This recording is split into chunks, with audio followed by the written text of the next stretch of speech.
सा रे गा सा गा रे गा सा गा सा रे गा रे गा मा रे मा गा मा रे गा मा गा रे मा गा मा पा गा मा पा मा गा पा। শুনতে একটু কঠিন মনে হচ্ছে, কিন্তু যদি আমরা প্যাটার্নটা একবার একটু বুঝে নিই, একটু মুখস্থ করতে হবে, হ্যাঁ, তাহলে কিন্তু করতে ভীষণ মজা লাগবে, লোককে শুনিয়েও হেভি মজা। যাই হোক, তো আর হচ্ছে উপকারিতা তো অবশ্যই আছে। এটা যদি খুব ফ্লুয়েন্টলি করা যায় একদম তাল বেঁধে, তাহলে অনেক গানের অনেক কঠিন মানে কি বলবো মুভমেন্টগুলো গলাতে সুন্দর আসে। অবভিয়াসলি অনেক বেনিফিটস আছে। তো আমরা একটু প্যাটার্নটা বুঝে নিই। কী প্যাটার্নটা? আচ্ছা, আমি যদি একটু এটাকে সহজ করার জন্য আমি যদি 1 2 3 বলে ব্যাপারটাকে বোঝাই, তাহলে কীরকম হবে সেটা হচ্ছে, সাটাকে যদি আমি 1 ধরি, রেটাকে যদি আমি 2 ধরি, আর গাটাকে যদি আমি 3 ধরি, তাহলে কি হচ্ছে, আমি এটা আচ্ছা বলিনি, স্কেলটা আমি সিতে নিয়েছি, ঠিক আছে, সিতে আমি এটা প্র্যাকটিস করছি।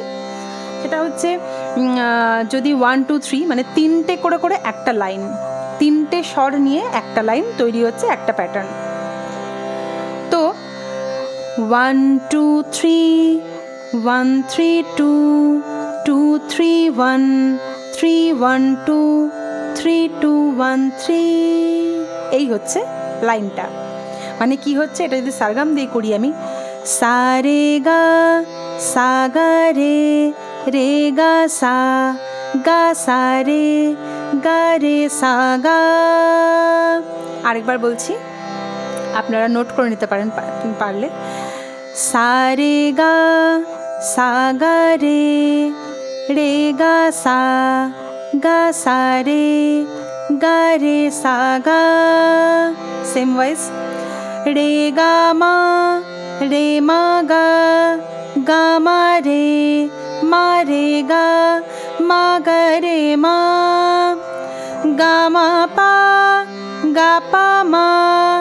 মা পা গা মা গা পা। যদি কোনো রকম প্রবলেম হয় তাহলে কমেন্টে বলতে পারেন, আমি তাহলে অবভিয়াসলি লিখে দেবো। তো পুরোটা কিরম শুনতে লাগবে? সা রে গা রে গা সা রে গা মা রে মা গা মা রে গা মা রে মা পা মা পা গা মা পা ধা মা পা মা পা ধা নি পা নি ধা নি পা ধা নি ধা পা নি ধা নি সা নি সা ধা নি ধা সা। আচ্ছা, যেটা রিটার্ন হবে সেটা আমি জাস্ট একটা লাইন বলে দিই। সা নি ধা নি ধা সা নি ধা সা